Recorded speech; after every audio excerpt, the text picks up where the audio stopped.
এটা কেমন জুলুম, কতদিন হলো তোমার কণ্ঠের আজান শুনি না।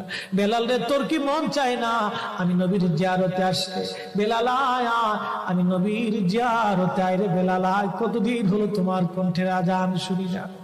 স্বপ্ন যখন নবীজি দেখাইছে, এ মুসলমান, হযরত বেলাল সুদূর সিরিয়ার দামেস্ক থেকে পাগলের মতো দৌড়াইলেন, পাগলের মতো ছুটে আসলেন। যখন মদিনাতে আসলেন তখন তাহাজ্জুদের সময় চলতেছিল। তাহাজ্জুদের সময় চলার সময় হযরত বেলাল রাদিয়াল্লাহু আনহু কাঠের জালি দিয়ে তখন রওজা শরীফ ঘিরে রাখা ছিল।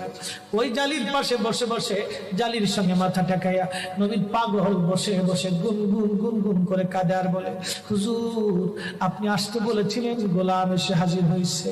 নবী গো, আজান দিতে বলেছেন, আমি আজান দিলে আপনি আগে নামাজে আসতেন, এখন আজান দিলে কি নবী আপনি নামাজে আসবেন?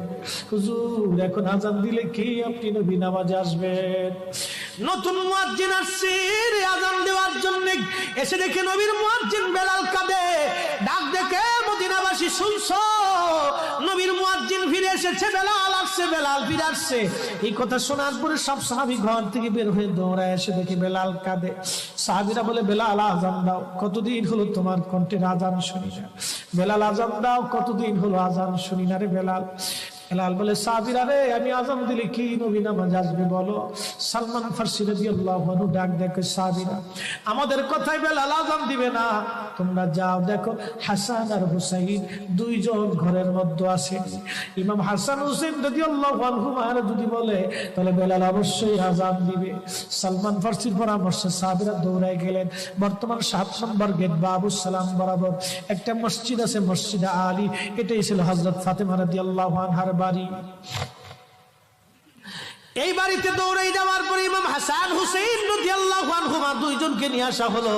দুইজনকে নিয়ে আসার পরে হযরত ইমাম হাসানকে দেখতে আমার নবীর মতো দেখা যাইতো, চেহারাটা রাসূল করিমের চেহারার মতো ছিল। নাতি দৌহিত্র নানার চেহারা পেয়েছিলেন, ইমাম হুসাইন ও নানার সুরত পেয়েছিলেন। দুই ভাই নানার সুরত পেয়েছিলেন।